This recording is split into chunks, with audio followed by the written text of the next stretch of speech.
Hey everybody, Joseph Rothschild here, aka MBT, and we are down to the top 4 of the Reddit Championship Series. I am once again joined by the illustrious, the magnanimous, the incomprehensible HardlegGaming. How are you doing tonight? I'm certainly good. I'm glad to be here. I'm a couple of those things you mentioned. I'm not sure if all three, but I'm excited. Yeah, I too am excited to see a top 4 match of two extremely good players playing decks that they conceived of at the start of the Secret Slayers metagame and whose deck building choices reflect a bit of that unknown metagame. You can see right here, this is the top 16 breakdown of the Reddit Championship Series, and it is extremely Quite diverse. diverse. Yeah. Yeah. A lot of different decks represented here, a lot at 1 or 2 copies. Just think, this was almost our format, chat, until Almost. one sorry individual decided to actually read Block Dragon. We've got 2 Adamancipators and 1 Gem Knight Adamancipator, and one guess as to what that Gem Knight deck is attempting to do. We've got 2 dinosaurs with Argosaurus, I believe? No, Secret Slayers that didn't have access to that just yet. Yeah, this is just old school dinosaurs. Hey, it's a heads-up deck. It hits very hard. Eldritch, the big golden boy, currently centralized the entire metagame around them. Notably absent are the Auroradon combos that we've all come to know, love, and loathe. Orcust, Subterror, Altergeist, Salamangrate, True Draco, Unchained, and Zodiac. A lot of sweet decks. Oh yeah, very interesting. It's a pity I didn't get to see that Unchained match. Would have liked to see that. What did you really want to see in an Unchained match? I'll make the link and pass. It's like one of the 2 decks on here I've played. I just want to. It's like I like to see giant doggos. What can I say? That's fair. That's valid. I appreciate that. For what it's worth, you know, despite the fact that there's a lot of diversity among archetypes, not necessarily as much diversity in terms of playstyle. You know, Eldritch at this point in its lifespan was all in on just like control, stun, variation. Subterror, of course, is floodgate.deck. Altergeist is well known for setting trap cards and hoping for the best. And True Draco, I guess I would call control. I don't really know. True Draco's its own little category off to the side. Yeah, disgusting, I guess is how I would classify the deck. But today we have a very interesting top 4 match. It's going to be Jaxel MS, who we've been following for the last couple of rounds on a tear with Adamancipator, playing a build of the deck that is on 6 eggs, among other things. And it's somehow old school, even though it's only a month old. Yeah, like old school in its infancy, kind of. Yeah. It's like when you hear like kids who are 26 talk about the good old days of like watching Courage the Cowardly Dog. It's like, yeah, that was like 3 weeks ago. What are you? I love classic animation like Dexter's Lab. That was just amazing. Do you remember the good old days of anime? That's right, Attack on Titan. Yeah. Oh man. And then going up against him, we've got a video game company. I'm surprised to see they're represented up here. Well, they're not really doing anything else. I mean, we are under quarantine, but Good point.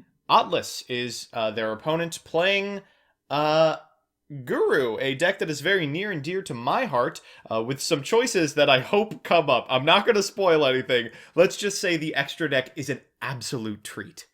It's very interesting for an extravagance extra deck. Not a lot of extra copies of stuff. He likes to live dangerously. Sometimes you just gotta feel the RNG in every individual game. You've got to feel the flow. Some anime protagonist said that. I'm not sure which one, but one of them did. Feel the flow. That was Osmosis Jones. Oh yeah. I remember that now. All right, so looks like Subterror has won the die roll and therefore the game. Congratulations to the Subterror player. Leading with the Pot of Extravagance, obviously the best possible thing you can find. Let's see that third one off the top of the deck. And there's this, he's got the summon limit and the Nibiru. Extravagance into Hidden City must be nice. This is what happens when I play Subterror as well, so I can't be that mad. Of course, getting the titular Guru. What else would you get? Go down, flip it up, search some shit, have a nice time. I guess I would call Guru titular. It's called Guru Control. No one calls it Sub-Terror Control. I like to call it a Flip Monster mid-range. We're going to set a copy of Summon Limit, which is just killer against Adamancipator, especially game 1 when they're not playing any spell and trap removal. And with a Nibiru in hand, an Ash Blossom in hand, a Fiendus in hand, and 2 Floodgate traps set, I mean, I'm feeling pretty good from this position. Yeah, even if he gets rid of the summon limit somehow, like that Nibiru is still going to be pretty devastating unless he can get himself to a Kokimiru Guardian. So what I love about Subterra in particular is you can afford to Ash very dangerously. Routinely you have to be like, oh, do I hold it for the Desires? Do I hold it for the Block Dragon? Well, if you've got a Fiendus in your hand, you actually can just wait forever. Yeah. Just have fun. Do whatever you like. I would almost have liked to have seen the Koakai Myru Overload just attack. And be like, alright, you better have Final Battle. I gotta see it right now. And there's the summon limit. Yep. And we're going to battle anyway. Oh my gosh, we actually got to kill the Guru. Wait, oh no! Yeah, he doesn't have it. Wait, why is he excavating? So you still excavate, you just cannot summon. They're just... Oh, okay. You get a nice little scry to the bottom of your deck. It's good to know what's on the bottom of my deck. That way I can plan ahead. So 2 Block Dragon in hand. This is originally why people were only on 1 copy. Pot of Extravagance coming down for the 2nd turn in a row. Gosh, I love this card. Granted, he can negate the normal summon of whatever if he does have like a Guru or wait, no, he's going to set it. Can't negate a set, can you? This is kind of crusty. They have to use Fiendus in order to get back the Guru from the graveyard. But if you overload the Fiendus, it negates her effect, which prompts the Called by the Grave out of Atlas, not used on a hand trap, but the Overload activation. That is very interesting. Yeah, not something you see every day. So, fun fact, Summon Limit works in just about the worst way against Subterror. Flip summons count as summons, but you can, I believe, still flip up with the effect of Hidden City while under Summon Limit. It's just extremely crusty. You still play the card regardless because it's so absolutely devastating. Interesting. So it flips it up, but it's not a flip summon. Yeah. Alright, so we're going to try for Adamancipator again. Oh, and we did hit something relevant. The Guardian? Yeah, I suppose, but I'm not sure what you could really do with that at this point. I mean, I guess you could beat over Guru again. Well, we do, I think, know that they have the final battle set. So we're going to go for the Fiendus instead. Hidden City, of course, can negate that attack by using its on-field effect. Hidden City just does everything for this archetype. Yeah, prevents attacks, searches. I'm sure there are other effects. Yeah, it makes you breakfast. Shuffles your deck for you, insults the opponent when they're not looking. It's seen with you in public so your parents stop asking when you're going to get a girlfriend. You know, it's a real fantastic piece of work. I'm dating a city mom. It's very stressful. And Jaxel says, what's your favorite Subterror final battle effect? Wait, final battle has more than one effect? It has 4 of them! It can flip a monster face down, flip them face up, double the, or add the attack and defense together, and it can also prevent and the effect useless negation. One. Yeah. The one that you activate when you're losing the game. And there's a Solemn Strike. And he's in a pretty precarious position at this point. I mean, he could normal summon an egg with 0 and summon... Oh, he's going for the Block Dragon. Okay. That's, like, fine, but Hidden City negates the attack every single turn. They're always going to be able to get over with Subterror Guru, because Fiendus negates activations. They'll be able to negate the effect of this card in the graveyard. I mean, it's pretty much over, I believe. Yeah. Unless he I forget if he main decks the Twin Twisters or not. We know he plays them because we used them in the last match we commentated. It's actually even worse than that. By attacking with the Archer, we can activate the Archer effect to shuffle back the Block Dragon, and now you've got an empty graveyard, and that other one is going to rot in your hand. Who even needs searches? Exactly. Block Dragon, see, it's completely fair, chat. It's completely fair. And the Foolish Burial, which signals the defeat. Okay, the so... burial of his dreams. Going into game 2, you probably just retool about 40% of your deck to be spell and trap removal. Yeah, if possible. Yeah, and I guess I could check his side deck real quick and see what kind of options he's running here. Basically all of these. Twin Twister, Cosmic Cyclone, Infinite Impermanence. We're going to normal summon the Red Rock. This card, of course, absent from newer builds of the deck, but still visible in this day 1 build. We're going to activate the effect of Researcher, get Researcher out of the hand, activate her effect, and this is the strength of Adamancipator. Where do you Ash Blossom exactly? I think, you just Ash Blossom this first one and hope they can't do anything, but they're going to make Gallant Granite, they can make Halkafibrax, they can make Raptite. Raptite. Any Adamancipator here is basically the end of the game. And there's Analyzer. That is a fantastic one. Yep, I'm so unused to like the official names, like amongst my friends, I'm just like the Green Synchro. Like, I'm casting, I have to be a little bit more professional. This is called Adamancipator Risen Raptite, sir.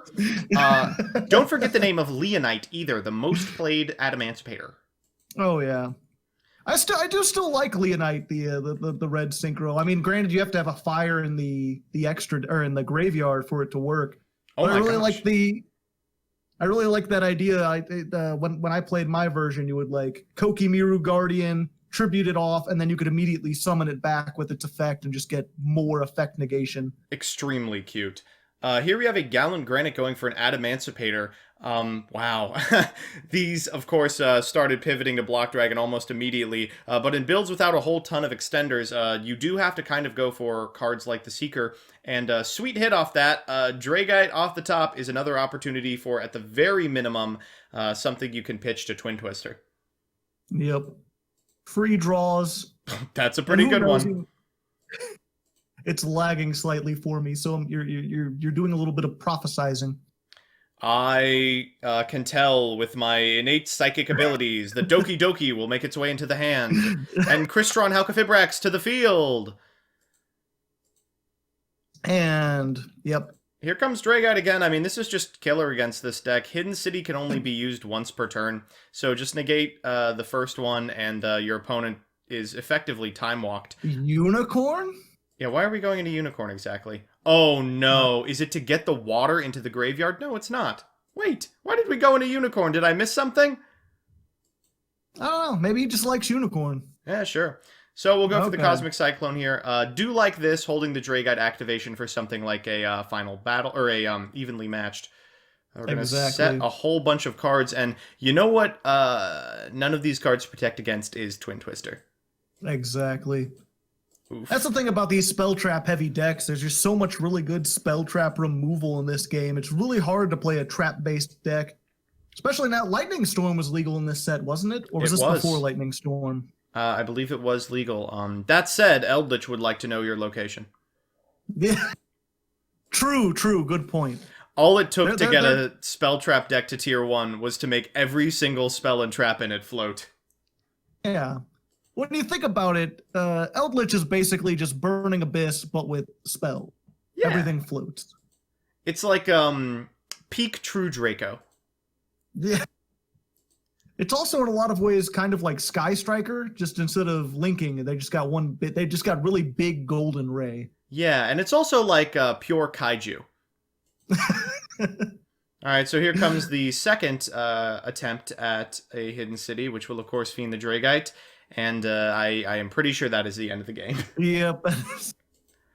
Well, you know, a bunch of spell trap removal worked out excellently. So the one thing that makes me give the edge to Atlas here is that Subterra specifically has access to such powerful floodgates, especially before Eldritch was, I think, widely considered to be the best, if not, a top 2 deck.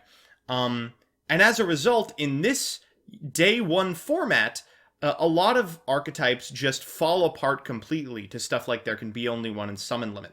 We have the entire Hidden City line here, we have Solemn Strike backup, and we have Nibiru, which Subterra can play going first or second by virtue of it only tributing cards that are face up. Yep. That's why I use it in Ghost Tricks. All right, let's see that Floodgate. Well, Solemn Judgment is pretty close. It's fairly close, although he's still got the Cosmic Cyclone and the Evenly Matched. The question is, he's got the Solemn. Do you then Cosmic Cyclone 50/50, or do you try to hit the I field spell? I Yeah, go guess for you the go Solemn back row. 100%.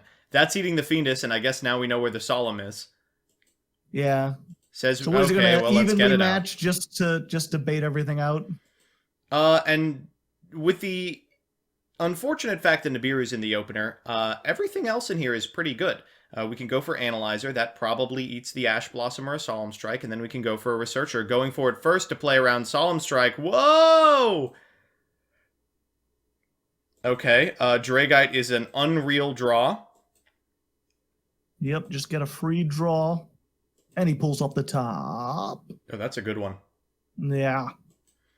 Set that right in that column. Okay, so I think you would probably strike the Raptide. I would consider it. They're letting everything resolve because of the Nibiru in hand, but unfortunately that token is rock, and there are going to be the requisite number of Earth monsters in the graveyard, so we might see Block Dragon combos even post to Nibiru. Oh, and it looks like here comes the rock. It's going to be huge as heck. Big Chungus. Biggest one. 4,500 defense, and here go the Adamancipators. So if you've got a generic Link 2, you can just keep going. Yeah. Solemn Strike the Summon! Ooh, that's painful. Alright, looks like we're going to have to set an Infip and pass, most likely. But the bad news for Altus is that it's actually very difficult for Subterror specifically to out a big Chongus token. Yeah, he pretty much had to get the final battle. Oh, I guess he could search it now, can't he? But even then, he can't do anything until next turn, assuming there wasn't the infinite impermanence there. Even then, it's not big enough. You kind of have to go for like a new Mostrix line, but that's all but impossible. Are we just going to get there on the back of a big old token? I'm really curious why he summoned the Almirage.